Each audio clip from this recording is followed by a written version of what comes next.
Vamos a hablar ahora de ustedes como escritores. Coincidencialmente tienen dos publicaciones muy recientes. Por un lado, Alberto Donadío volvió a revolcar un hecho que para muchos era un caso cerrado: la muerte del exministro Rodrigo Lara Bonilla, la verdad que no se conocía, que es este ejemplar que ustedes ven acá. Y Daniel Samper con Breve historia de este puto mundo, también de reciente publicación. Y es una biografía de la tierra con un estilo muy particular. A los dos les pregunto también, ¿qué los motivó en el caso de Alberto a volver a sacar a la luz pública un caso que uno creía que eso ya había quedado allá en los anaqueles de la justicia? Pues, Luis Fernando, precisamente eso, que no se sabía que había pasado algo distinto a lo que ya el país creía que conocía. Entonces había que revelar que estos hechos nuevos, que son tardíos, pero nadie había sospechado que presumiblemente los escoltas del ministro facilitaron su asesinato. Entonces el propósito del libro es plantear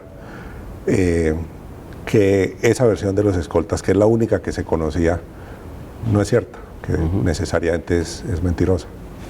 Y Daniel con esta obra. Luis Fernando, me digo algo sobre el libro de Alberto. Yo creo que el libro es muy importante, denuncia algo que cambia la historia que teníamos por cierta en el caso de Rodrigo Lara, que es un caso trascendental, que quizás marca el momento de inflexión en que el establecimiento empieza a darse cuenta de qué es lo que ha estado creando, el Frankenstein de la mafia.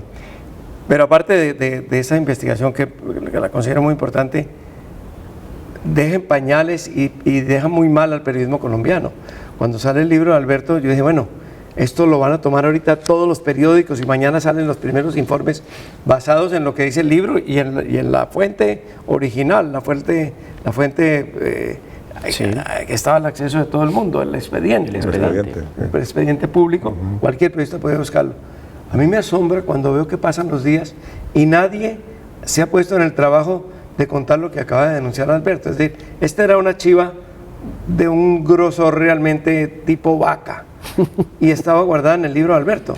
Yo lo leí con mucho entusiasmo porque soy un gran seguidor de Alberto y un gran admirador de su trabajo investigativo desde que lo practicaba en la unidad investigativa, y me sorprendí, es decir, pero ¿en qué periodismo estamos haciendo cuando no somos capaces de ver la denuncia que está haciendo uno de los periodistas más respetados del país, sobre todo en el orden investigativo como es Alberto, y nadie lo había tomado? Entonces, me parece que primero es un libro muy importante para la historia reciente de Colombia, y segundo, es una radiografía lamentable de la clase de periodismo que se está haciendo ahora. Bueno, sobre la breve historia de este puto mundo, es mi constante preocupación por educar a la juventud colombiana. Creo que el que vea ese título y vea ese dibujo minimizado injustamente por el caricaturista, tendrá más posibilidades de meterse en la historia del mundo que si lee los 7 tratados de Ferreira o cualquier cosa así.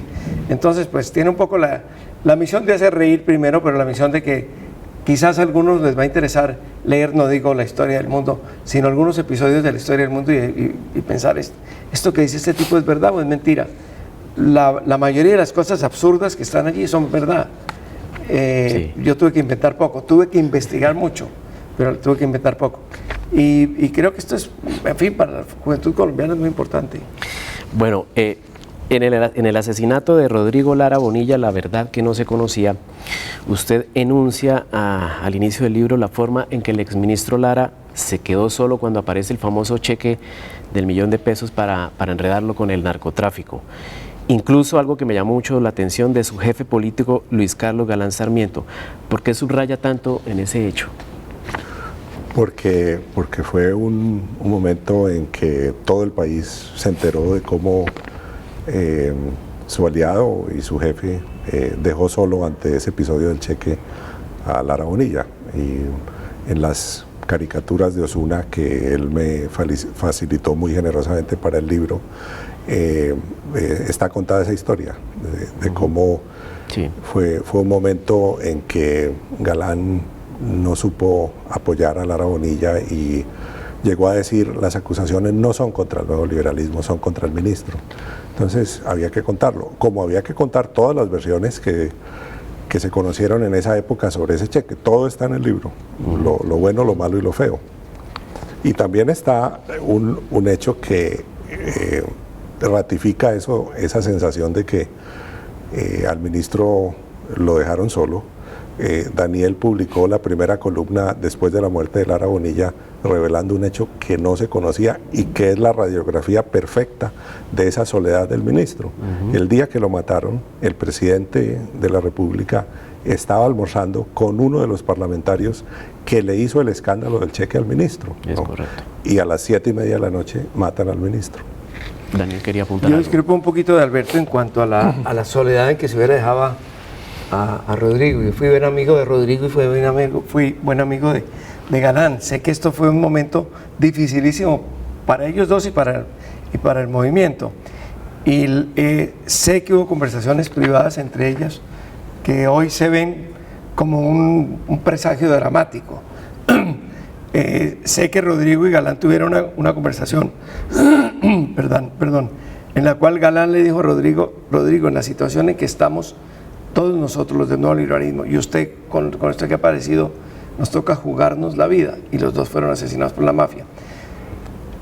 Yo creo que Galán acudió a una fórmula que era, si usted me corrige que está más al tanto de lo que ha leído recientemente los documentos, que fue poner en manos de una comisión del nuevo liberalismo lo que estaba pasando. En un tribunal. Sí.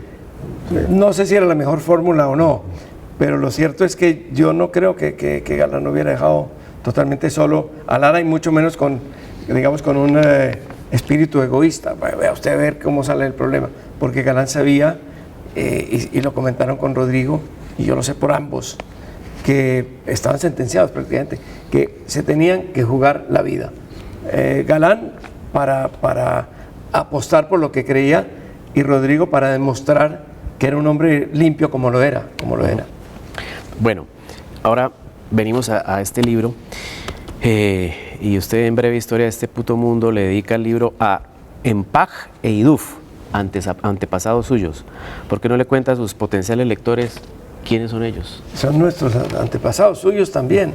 Esos son los primeros Homo sapiens que llegaron finalmente después de una evolución lamentable, porque eran mucho más divertidos como monos que como miembros de una tribu que mataba a la vecina. Llegaron pues a poblar del África, pasaron a Europa, llegaron también a América, finalmente poblaron el mundo. Y esos son los que ahora pues nos han dado cosas maravillosas como la anestesia en la dentistería, nos han dado el fútbol, pero nos han dado la bomba atómica también. Entonces, son nuestros antepasados, quizás los primeros que en un momento dado empezaron a pelear por las cosas que valen la pena, es decir, por la mujer del otro y cosas así, ¿no? Que era una herencia de los simios, pero que luego degeneró en pelear por dinero y tal. Nunca nadie han visto a un mico que mata a otro por dinero. Por una mica sí, y vale la pena, pero por dinero no. Estos son esos antepasados sin nombre, que podrían haberse llamado así o de otra manera, y que a los cuales debemos estar aquí para bien o para mal. Para Alberto, el día que se acaben los ladrones de cuello blanco en el país, ¿nos quedamos sin el placer de poder leer nuevos libros suyos? Pero ese día no se verá. Y para Daniel, definitivamente el trópico da para vivir un escándalo cada semana. En su Breve Historia de este Puto Mundo, ¿hay alguna revelación de por qué los latinoamericanos somos así? Hay un largo capítulo dedicado a los latinoamericanos, a la historia latinoamericana, donde se hacen revelaciones que todos conocemos. Es decir, uno en la historia patria que leyó, que ya no se da, ya la historia patria se archivó en la gaveta de algún ministro de Educación. Todos vimos que la lucha por la independencia era contra los españoles. No era contra los españoles, era en favor de los españoles, era contra los franceses que habían usurpado la corona española. Y eso creo que todos lo sabemos, pero nunca nos hemos dado cuenta real de qué es lo que pasaba. Y la historia de América Latina está llena de este tipo de accidentes e incidentes. Aquí los destaco casi todos y dedico un largo trozo de la breve historia a América Latina. ¿Por qué? Porque los que escriben historia en Europa no se toman este trabajo. Yo lo hago para el pueblo colombiano con mucho gusto. A ustedes dos les agradezco muchísimo por haber tomado su tiempo de estar aquí con nosotros. Gracias, Luis Fernando. Luis Fernando, muchas gracias. Nosotros seguiremos en esta tarea de estar trayéndole invitados especiales a soyautónomo.tv.